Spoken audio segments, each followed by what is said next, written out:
Ladies swing, ladies swing, ladies swing, ladies swing, ladies swing, ladies swing, I wish that I could call ladies swing, ladies swing, ladies swing. Hello everyone, welcome to the Ladies Wing Show, and I am Na Ajika Eche, and today I host the HOD for the Communication Department of Pentecost University. She is a senior lecturer at the Pentecost University. She is a mother, and above all, she is a public speaker. Welcome to the Ladies Wing Show, Ma. Thank you. It's an honor hosting you today, thank you for honoring our invitation. It's a pleasure. So today we are talking about public speaking. And I know that is your field of specialty. Yeah. I know you have stayed there for a while. So you know all what it's about. We are asking the question, how do we become a public speaker?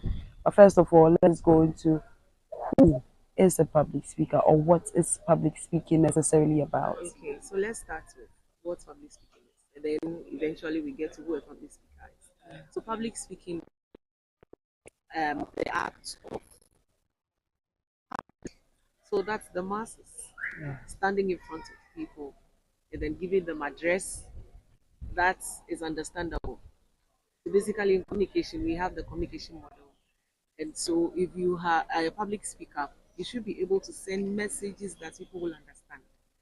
If you are an orator, you can stand in front of people to talk with confidence, and you finish talking and people don't understand what you have said. You have not been a successful public speaker. So basically, it's someone who is able to stand in front of a lot of people with confidence, send a message that the people will understand. Okay. So that is who a public speaker Yes. is, and necessarily what public speaking Exactly. is about. And what are the benefits you gain as mastering your skills in public speaking or doing the public speaking that we talk about? Okay, so what it does is it gives you a lot of exposure. By exposure, I mean as you speak in public, it gives you the ability to master confidence. In Africa, we have a problem with confidence. Our parents started beating us, started yelling at us. I mean, right from the beginning. And so we are used to it. But once you start mastering public speaking, you start mastering confidence.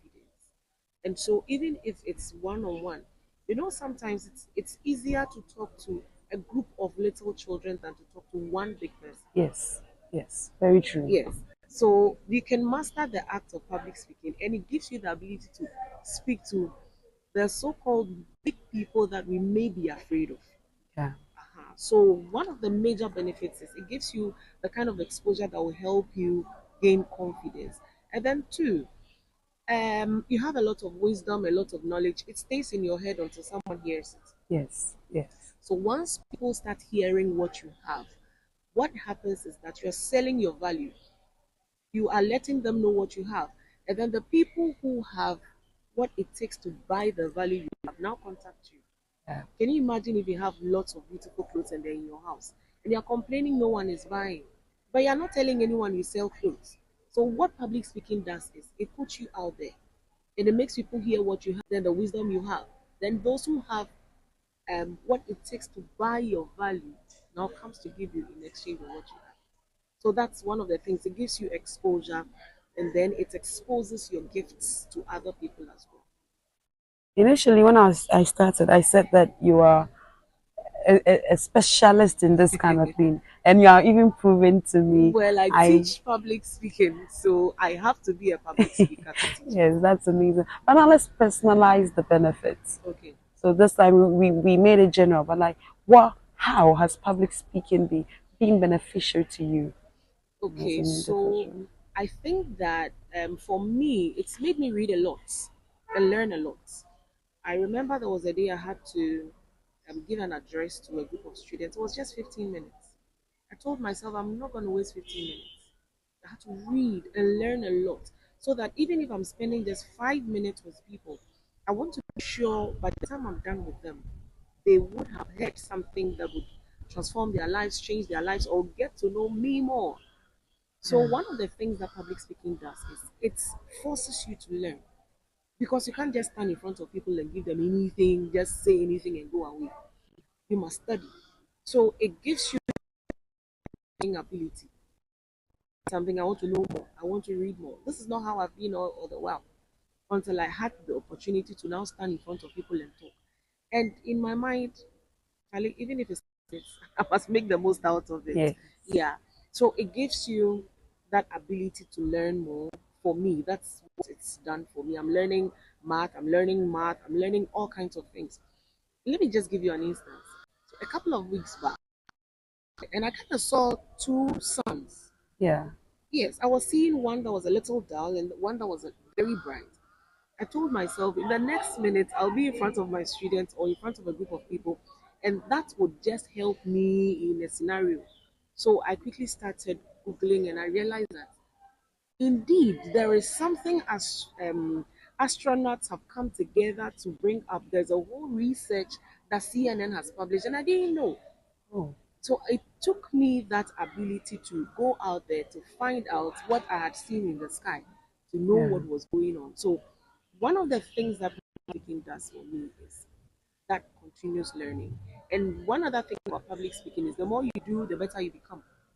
You stop doing, it ceases from there. You continue doing, you grow in it. So for me, I started doing public speaking, let's say maybe from the university undergraduate. And Yeah. then my mates thought I was good. But when they see me today, they will not say the same thing because I So have we, evolved, I yeah. have changed, I've become even better than I used to be. I'm think that yeah, Madam Miriam is so confident, she's out there, she can do it. But yeah, Yeah. sometimes I also have some butterflies in my stomach. But as I exercise my abilities, as I do public speaking, it's dwindling every day. So personally, it makes me a better person. Let me just talk about the last one. So whatever I talk about, I'm because this is public speaking. It's not a one-on-one conversation. It's not Yes. interpersonal. It's public. So it means that if I'm probably talking about interpersonal relationship, the benefits and how we must do it, I have to practice it. So somehow, wherever I am, I feel like people are looking at me. I must do the right thing. So it's generally made me a better person. You have even answered my next question. Okay. And my next question was, how did it start for you? You made mention that it started when you had your first degree, that was the Yes. undergraduate program. Triggered you to want to enter into communication before that, like maybe from infancy, from where primary school or other things that discovered I could do this. Let me start doing this. Okay, so I was a talkative when I was little. Anytime we wrote Yeah. names of talkatives, my name was in there. Miriam Onili triple punishment every time. There were times I had to take sellotape to school to, zip my Oh mouth wow. shut. Yeah, And it just so was I very don't talk. serious. No, I was talking. They made me the class prefect. They asked me to be the one to write names of talkatives. I will write my name because I talked. My mates would choke me if I don't write my name. So I knew I liked talking. But as little as I was, no one told me I could market my talking. It looked like a weakness from the beginning. Yes, yes. Until I probably got to the university, I was doing a graphic design. I was a professional graphic designer. And then eventually I realized I loved to talk, to make impact. Back to the university to do communication studies. And that's how come I ended up as a communication studies person. It's a beautiful journey. Thank It's you. a beautiful Thank you journey. very much. What are some of the challenges you have faced um, doing this communications thing? Because most of us, initially, I wanted to come and do communication, Oh, but okay. I, I didn't to do so perfectly. Maybe that is my challenge now. Yeah. But for you, what were some of the challenges doing communication or entering into that field? Okay, let me start from when I was doing my Master of Philosophy. I was the youngest in the class, really young. Maybe the next oldest, youngest was a couple of years older than me. So I was really young, and they thought I was too young to do communication because at the time there were professionals who were doing it. There were journalists in our class, they were already practicing journalism. Yeah. and they came. So my first challenge was the fact that they thought I was too young to do it. But somehow I finished with it, and I came into academia, which is a man's world. It's how the boys bullied me around. But eventually, I think I have a passion for it. I love to talk to make sustained me in this industry. I love when I see my students, it's the thing that is actually sustaining my passion. I see my students and I know these are a group of innocent people who are willing to listen. And that is it. My students are always willing to listen. So it gives me that drive to move on. No matter how discouraged I am, there is always a drive to move on. So for people like me who feel we are not good enough to enter or to stand in front of people to speak, or people that lack confidence, how do you or what is your advice for such people like us? Okay, so no one really was born with confidence. That people have different temperaments. They are the major ones. Um, Confidence is developed. You have to Yeah. start from somewhere. Start with a smaller group of people. Get scared, make mistakes. Mistakes are part of life. One thing is people are not confident enough to face their errors. But no human being is perfect. So start with a small group of people. Do that little presentation at church with a children's class. Do that little at the youth group. And then keep moving on and on until you have built confidence. Two, if yours has to do with something that happened in your childhood that probably stole your confidence, go back to that period and deal with yourself. Forgive the people you must forgive, and then move on with life. I think that basically this is what I want to, the kind of advice I want to give to people. Start with a little group of people, and then go back to confidence was stolen and deal with it. Thank Thank you. you. Thank you so much for coming. I am really happy to host you. I love the way you talk.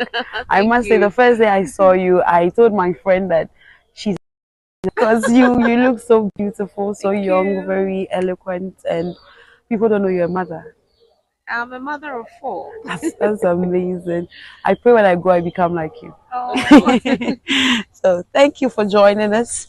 It's another amazing episode, and if you are done watching, please do what to like, comment, and get interactive with us.